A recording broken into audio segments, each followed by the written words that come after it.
Hey everyone, welcome back to the round 6 NRL betting trend report for the 2024 season.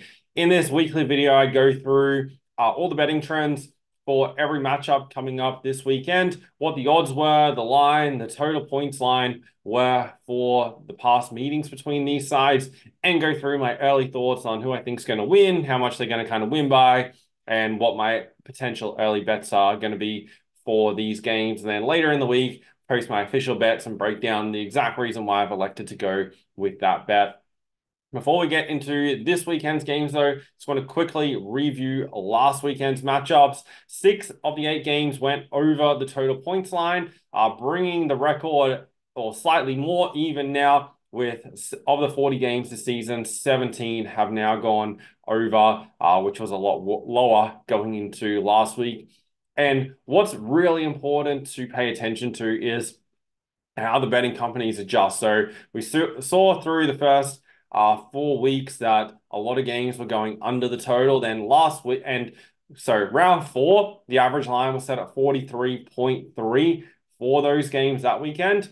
And 6 of the 8 went under. So the following week, so last week just gone, where 6 of the 8 went over, the average line came down from 43.3 down to 40.6. So about almost 3 points lower on average for those games. And then those matches went over the total. This weekend, we've seen they've already shown they're going to increase those numbers back up, because at the end of the day, they kind of want an overall record leaning towards the unders, but they also don't want every game going under where it's really easy to spot. So what I do is keep track of the information and then also look for situations, especially as the seasons go on, for specific situations where, for example, teams as a home favorite, their games are going under. You can see the Warriors 0-3 in that situation, and so on and so forth, whether it be night matches, day matches, etc. Like, for example, the Rabbitohs, their night games, all 3 have gone over, where their day matches, both games went under the total. And you can find situations like that.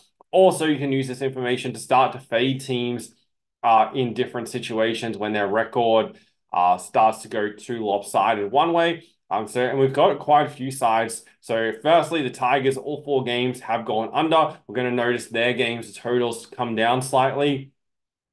Similar to the Warriors, who are 1-4, and the Knights, who are 1-4, and the Bulldogs also fall into that category. And then from an overs perspective, the Broncos total at 4-1, leaning to the over, and the Cowboys also at 4-1. Their totals are probably going to be slightly higher. So I'll break that down as we get into those games. Also in round 5, the home teams covered 5 of the 8, and they won 7 of the 8 games. Home teams are now 31-9 overall on the season. Home sides have been very, very hard to beat. There was also the game in there where the Eels lost to the Tigers at home by 1 point, so it could have easily been 32-8. So home teams have been very performing very, very well. Favorites went 6-2 last weekend outright, but they only covered 4 of the 8 games. So favorites and underdogs split the games last weekend. No real major trends that have stood out so far, other than home sides have also been covering. They've covered 24 of the 40 games, so going well there. Home underdogs have covered 10 of 14. So we want to keep monitoring those. So now looking ahead to this weekend, first game on Thursday night, Newcastle at home to the Sydney Roosters. The Knights are 2.5-point favorites here against the Roosters, who they've lost the last 2 against. Last time they met, the Knights were 6.5-point favorites. The Lions come down 4 points for this game. 3 of the past 4 have gone under, but 5 of the past 8 have gone over the total. At 39.5, it is set slightly lower than I would be expecting. I'll be leaning towards taking the Roosters here at plus 2.5, but it's definitely going to be lineup dependent.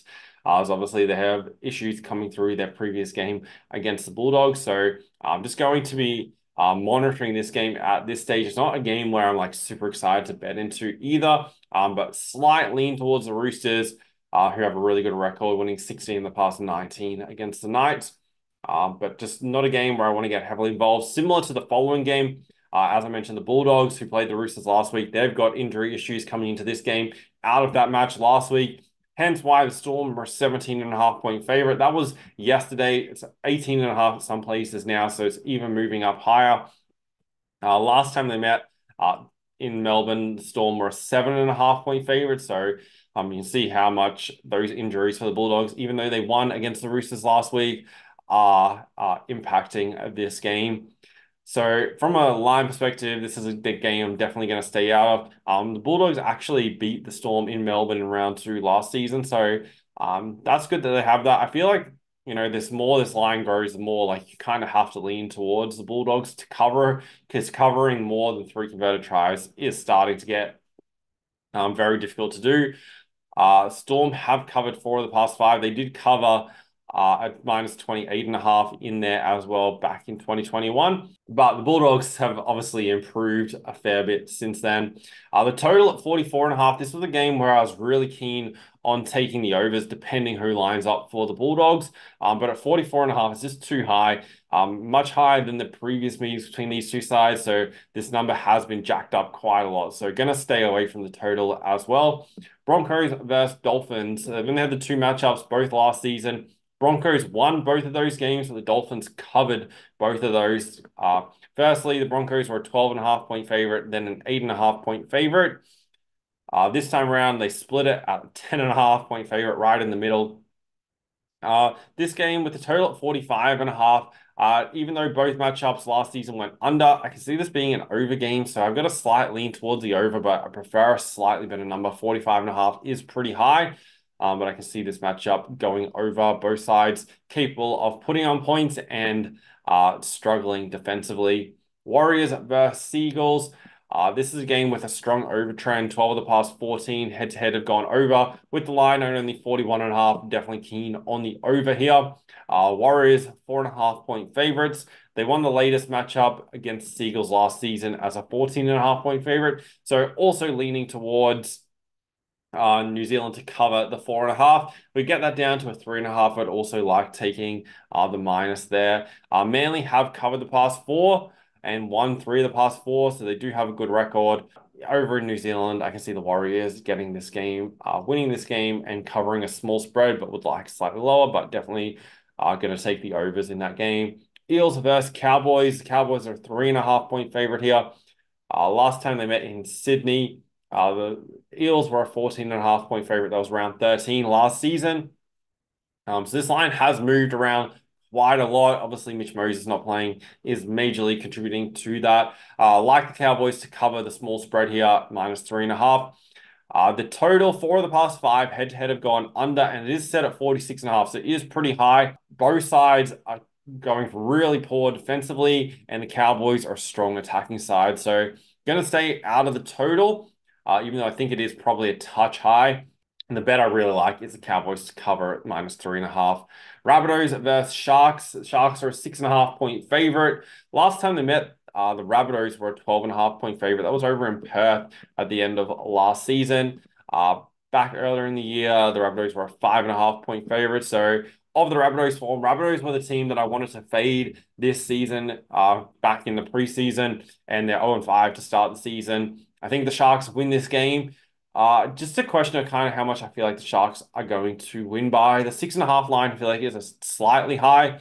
And as I said, like, if we come back over to the ATS records, the Rabbitohs are 0-5 to start the season. So what we're going to start seeing with them is their lines are going to be inflated their side because the bookies want them to cover. So this is a game where I could be looking at the Sharks 1-12 as a potential bet, as the way I'm kind of leaning this game, but definitely like the Sharks to win. Tigers take on the Dragons. The West Tigers are favorite here. Only a small favorite, minus 1.5. Last time they met, the Dragons were a 5.5 point favorite. And then going back to their last meeting at this venue was round 24, 2022. And the Dragons were a 10.5 point favorite there. The Tigers have covered 4 of the past 5 and 11 of the past 14. So West do have a really good record in this matchup. Dragons have won 3 of the past 4, but you'll notice they're only by small margins, 4 points. Tigers won by 2. Dragons won that game by 2. Dragons won that game by 6. And then back in 2021, the Tigers won easily 34-18. This is a game where I'll either be taking the Tigers to win and cover or either side 1 to 10. Haven't fully decided which way I want to go here. I would take the under if it was slightly higher, but it is only at 42.5 and down 3 points on their last two meetings and down 12 points on their meeting at this venue. So I feel like it's just set slightly too low. And then the final game of the round, Raiders take on the Titans. I definitely like the Raiders to win this game, but we've got a 10.5 line to deal with. The last time they played the Titans down in Canberra, they won by 4 points and covered a 3.5 point line there. So significantly higher this time, and they have covered 10 of the past 12. So do have a really good record, but this line's definitely inflated. They also have won 8 of the past 9 versus Gold Coast. 8 of the past 12 head-to-head have gone over. And at 43.5, I feel like the over's the best play in this game, with that line being too high. I feel like the total at 43.5 is slightly low and could potentially be a couple of points higher. So leaning towards the overs in that game. So those are my early thoughts for the games coming up this weekend. We'll be posting my bets closer to game time and posting the videos explaining why I'm putting those bets on. So make sure you're subscribed, you have notifications on so you don't miss those videos. You can go back through the channel and see the videos for the previous weeks. See, I'm going to be posting these videos all season long. So if you're enjoying these videos and you want more of them, make sure you like, subscribe, and I'll continue posting them right throughout the season.